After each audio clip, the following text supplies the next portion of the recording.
మనం weight loss అవ్వాలన్నా weight gain అవ్వాలన్నా మొత్తం క్యాలరీస్ అయితే మనం ట్రాక్ చేస్తూ ఉండాలి.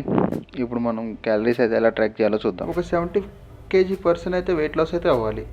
సో అతనికి ఎన్ని క్యాలరీస్ కావాలి? ప్రతి కేజీ వెయిట్కి 30 క్యాలరీస్. సో 70 × 30 2100 క్యాలరీస్ అయితే కావాలి. సో మనం వెయిట్ లాస్ అవ్వాలన్నా వెయిట్ గెయిన్ అవ్వాలన్నా ±500 క్యాలరీస్ అయితే తీసుకోవాలి. ఇక్కడ వెయిట్ లాస్ కాబట్టి 1600 క్యాలరీస్ అతను డైలీ కన్జ్యూమ్ అయితే చేయాలి.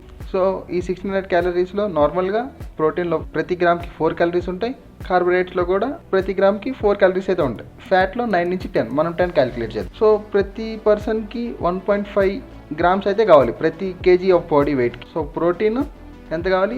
1.5 × 70 + 1.5 × 70, ఇది ప్రోటీన్ ప్లస్ కార్బ్స్. సో ఇక్కడ ఎంత వచ్చేసింది? 210 గ్రామ్స్ అయితే మనకి ప్రోటీన్ కార్బ్స్ నుంచి అయితే అయిపోతుంది. సో ఇది మొత్తం ఎన్ని క్యాలరీస్? × 4 మనం అనుకున్నాం కదా, 840 క్యాలరీస్ అయితే మనకి ఓన్లీ ప్రోటీన్కి దీనికైతే పెట్టేసుకుందాం. ఫ్యాట్స్ ఎలా కాదనుకున్నా ఒక 25 గ్రామ్స్ అయితే తీసుకున్నాం అనుకో, 25 × 10, సో 1090.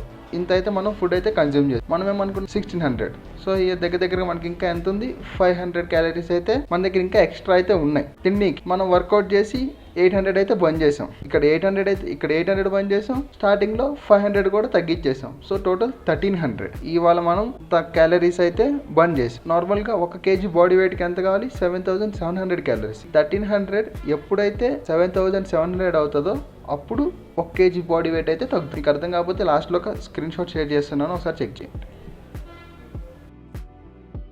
మీరు వెయిట్ లాస్ కానీ వెయిట్ గెయిన్ కానీ అవుతుంది అనుకుంటున్నారా? నాకైతే హాయ్ అని డిఎం చేయండి.